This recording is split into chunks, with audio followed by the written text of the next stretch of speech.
Welcome to the Russell Brown Show. I'm calling this episode The Introduction to History 101.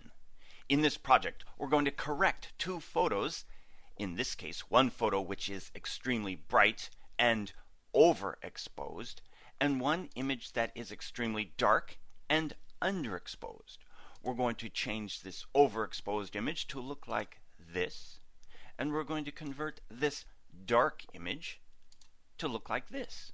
We're going to do this without using levels and curves. That's right, I said we're not going to use levels and curves. We're going to use history. Now let's go back in time and discuss some of the features within Photoshop CS2 that you should be aware of. Let's go back to this first image. I'm going to throw away this finished layer and start here with my original image. Now let's discuss some of the things that you can do to this image to improve it quickly. First of all, let's cast our eyes down here to the base of this image, and you can see that its current size is 4.5 megabytes. If I go up here into the Layers dialog and I click and drag a copy of this current layer down here to the base of the Layers palette, I can duplicate it. But the size of the file increases to 9 megabytes. That seems logical. However, by targeting this top layer, we can adjust the mode for this layer. Watch what happens when we do this. I'm going up here to the top of the Layers palette, clicking on the Normal, and let's go down to something called Multiply. Watch what happens. Why, that's amazing. We can simply and easily multiply the first layer over the second layer, and we can get rid of the problem of this overexposure where the highlights are burnt out. Now, let me remind you that many of the tips and techniques I'm about to show you I've stolen from some of the best Photoshop users in the industry. We won't mention their names, but they know who they are. Now, I'm not stealing just from one, I'm stealing from at least 4 people for this presentation. Now let's continue. So we know that by adjusting Multiply for a second layer, we then can darken the layer below it. That's incredible. We can also set this, for example, to Screen, and we can make the image lighter. Thus, we can use this technique on a darker image. But wait, the file size is too large. Let's throw away this layer that we're working with and go back to our original file size here. What's the other technique that we can use in the same process but not increase the file size? That's over here. We can go here to create new fill or adjustment layer. We're going to create one here for levels. We're going to bring this open, but we're not going to do anything. We're just going to click OK. There should be no changes happening to your image. All we have to do now is the same technique we used before. We're going up here and we're going to select Multiply. Now we're achieving the exact same darkening effect across the image, but cast your eyes down here, the file size is not any larger. Now you're saying to yourself, what are the other options here? Let's increase the size of this image a bit so we can see what's happening. Then, moving over here to the tool palette, I make sure that I have my Move tool selected. Then from my keyboard, I'm going to select the Shift key and the minus key or plus key, and I'm going to cycle through all of the modes available between these two layers. Again, cast your eyes over here on the word multiply as I move through these options. So I'm selecting the minus key, so it's going to move backwards through the list. Here's darken, dissolve, normal, luminosity. Doesn't seem to be any change in some of these. As we move up here to exclusion, of course there's a major difference. And here to linear light, vivid light, hard light, soft light, overlay, linear dodge, color dodge, and screen again, as we've come through all of them. Now, as you go through these, see if any of these might improve or give you some qualities to this image that you're looking for. As I moved through these, I found that Multiply was one of the ones I wanted to use, and also another one here called Linear Burn. There's some nice contrasting to the shape of the feathers, as well as some color that's picked up in the beaks. I also noticed that under overlay down here, I have a really nice color here to the eye. So I take all of this into account. I think about all of the different elements that I can use from all of these that I can apply to my image. Now, it's not easy to apply them in this technique because I'm filling in the entire layer with one consistent overlay or multiply. So now comes the history lesson. Let's throw this away, even though we've remembered what we've just done. We're back to our original image.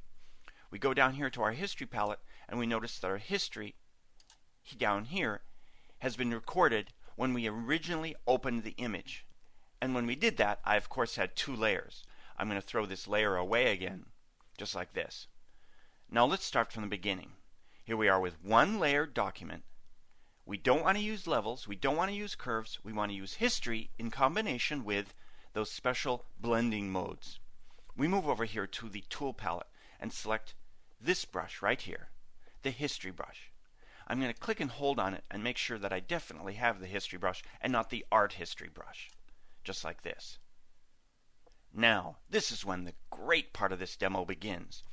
I currently only have one instance of history over here in my history palette.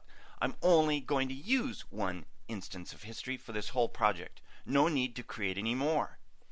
Then up here in the options bar, I'm going to select here the mode for this brush that I'm going to use. Very similar to setting the mode for our adjustment layer that we saw earlier. I remembered that I liked multiply. I'm going to select multiply now, and now I can go in with 100% opacity and 100% flow in this particular case, and a brush size of 300, and of course it's quite soft. I can go in and I can start to paint over the image with multiply. See that? I'm merely going in and I'm painting the image with multiply instead of making the entire layer multiply. This gives me the ability to go in and actually paint in areas that need to be darker. For example, in these highlight areas of the feathers, just like this. It's much more targeted and gives me the quality of painting across my surface with the light. What if I go too far? That's easy. Switch back here to normal, and we're now painting with the original normal image. It's going to quickly take it back to the normal image, so I highly recommend that you adjust your opacity here in the options bar by clicking and dragging it down like this, or you can hit the number keys from your keyboard to quickly change it to different opacities. So now at 34% opacity, I can go in and paint back to the original and lighten up the image a little in these areas. Now I also noticed that I liked one of the other blending modes. Remember I said I liked the linear burn.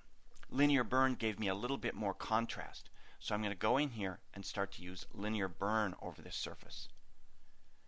I'm getting a little bit more contrast, a little bit more color saturation in the beaks of the birds, just like this. Looks great.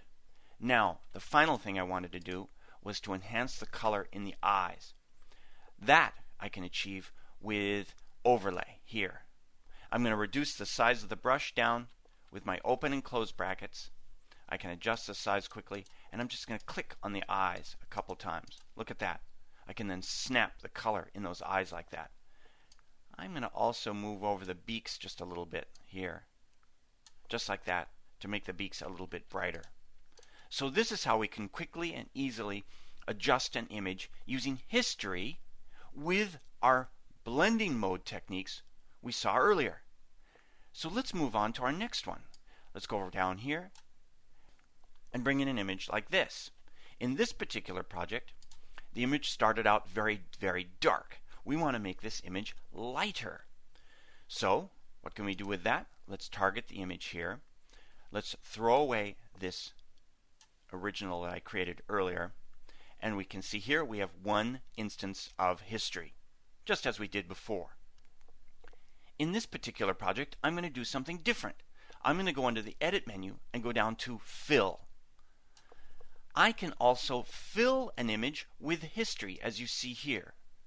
Selecting history, selecting my mode, but in this case we wouldn't want to multiply. That would make the image darker. We'd like to screen to make the image lighter. We're going to screen the image on top of itself. Screening at 100%, let's give that a try and click OK.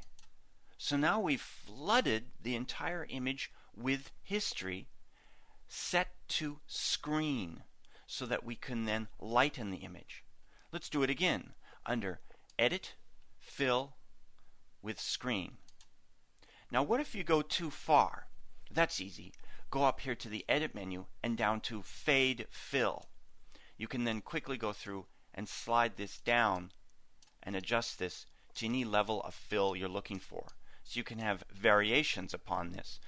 You can fill it once, fill it twice, or even fill it 1.5 times instead of a complete 2 times. So this is another great feature. Let's set this right about there and click OK. Now there's one other technique that I'd like to show you. In this particular case, I want a vignette around the edge. So I'm going to use my gradient tool over here to make a selection. Notice up here in the options bar, my gradient tool is set to a radial gradient. I'm now going to select the Q key on the keyboard to switch to the quick mask mode. You can also do that by clicking on this icon in the tool palette, Edit in Quick Mask Mode. Now in this mode, I can click and drag over my image and you can see this amber overlay. Remember, the darker the amber area, the more protection over that area. And in this particular case, I want a vignette where the center of the image stays at its existing exposure, and I want it to drop off slowly to a dark border around this image. So this is correct. I'm going to click and drag one more time to extend my vignette to about this location. Then let's select the Q key again from the keyboard to switch back to the selection mode so you can see the preview of the selection right here. This looks great. Let's go back up here to the Edit menu and down to Fill one more time. In this case, we don't want to screen the blending. We want to multiply the blending because we want to darken the image.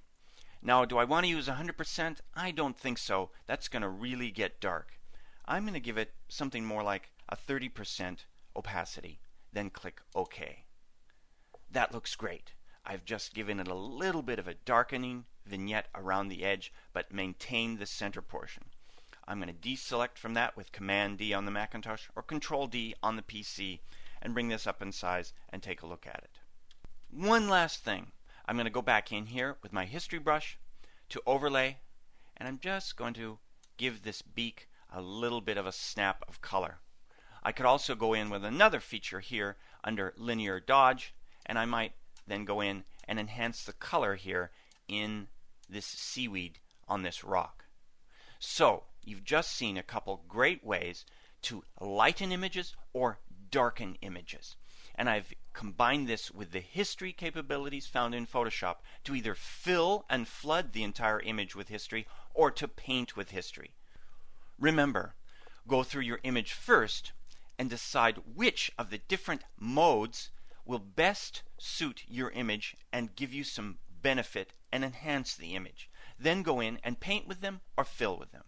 Use this technique the next time you're in need of History 101.